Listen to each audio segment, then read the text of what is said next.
Final Girl is the surviving character of a slasher movie who battles and defeats the main antagonist. She's left standing at the end of the movie. Often there is an iconic image of her at the end, standing alone, exhausted, and covered in blood. Additionally, sometimes there's another twist at the end to indicate that she's still in it after all. The term was first coined by academic Carol J. Clover in her book Men, Women, and Chainsaws: Gender in the Modern Horror Film in 1992. Her work investigated women's roles in horror movies. However, the trope itself was seen as appearing in the early 1980s, the first example being the movie Black Christmas in 1974. Early archetypes of the character feature women, often young women and sometimes teenagers, who are typically outcasts, who did not sleep around and avoided drinking and drugs. They were usually typically white and brunette, in contrast to the blonde character who was typically eliminated early on. Stop calling!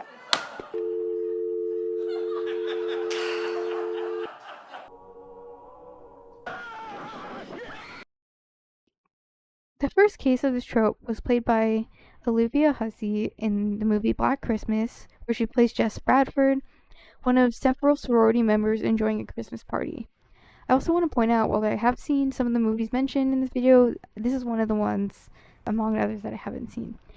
She's relatively friendly and outgoing. She's also pregnant and planning on having an abortion, and is threatened by her boyfriend Peter when telling him this. She's also threatened over the phone by a different individual, and her concerns are not taken seriously by the police, which then launches into the rest of the movie.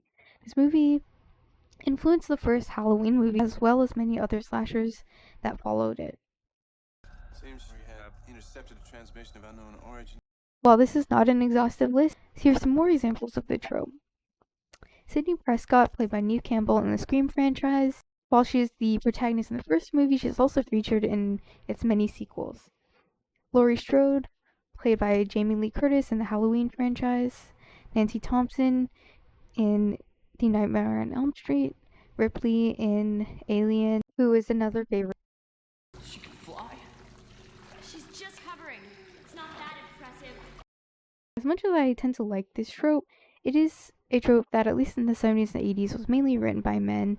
Additionally, given that the character is often seen as morally superior because she doesn't drink or do drugs and is more subdued in temperament, this can be harmful when it's seen as these are the things that save her. One way this can be recognized is that there are many examples where these attributes have been subverted. For example, in the recent movie X is an example of a subversive final girl. Accept love I do not deserve. In the movie industry in general, in 2023, 30% of the top 100 movies had women as lead or co-lead, which is actually the lowest in a decade.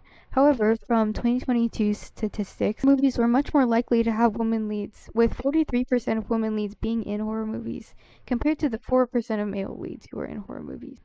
That begs the question, why are women more likely to be at the forefront of horror compared to other genres? A double standard exists, where in movies, women tend to automatically have more of the audience's sympathy than men, who more commonly need to earn the audience's sympathy. However, women characters are also able to lose sympathy for a variety of reasons, such as they are deemed manipulative, ugly, or violent. Slasher movies, especially those from the 70s and 80s, often feature women because they were perceived as weaker gender, making it seem like a more dangerous situation. The trope is complicated. As TV trope mentions, the character can exist as both a combination of the hero and damsel in distress archetypes. However, the character shines when she leans more into the hero archetype and uses her perceived victimhood and incapability to her advantage. An example of this is You're Next, where the protagonist Erin, some spoilers ahead, skip ahead to avoid, who is injured after several attacks, uses her previous knowledge of survival tactics to set a number of traps while staying inside the house in order to outsmart her attackers. The trope can vary. I do tend to like this trope and see it as a positive thing. It allows women to be centered as protagonists, and there's also many characters who are characterized as capable and level-headed.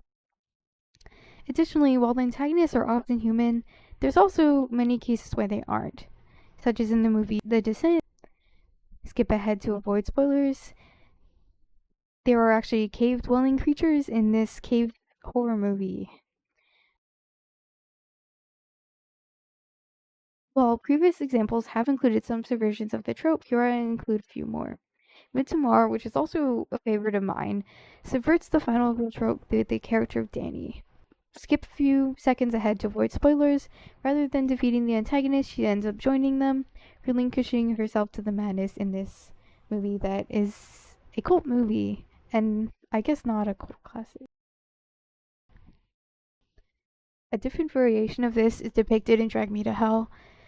Again, skip a few seconds ahead to avoid spoilers, but the threat to be dragged to hell does in fact end up happening to the protagonist, which subverts the audience's expectation that they will find a way out of the situation.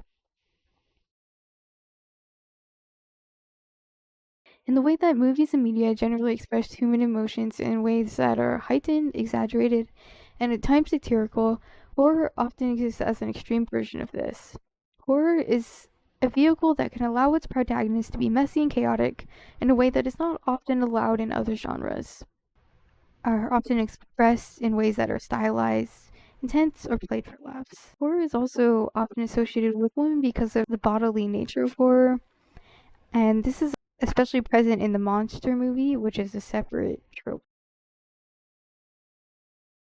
While the trope isn't perfect, I think there's many great movies and media that include it, and the genre hopefully paves way for a new set of movies and stories, and I am excited to see any more new, fun, and or exciting movies.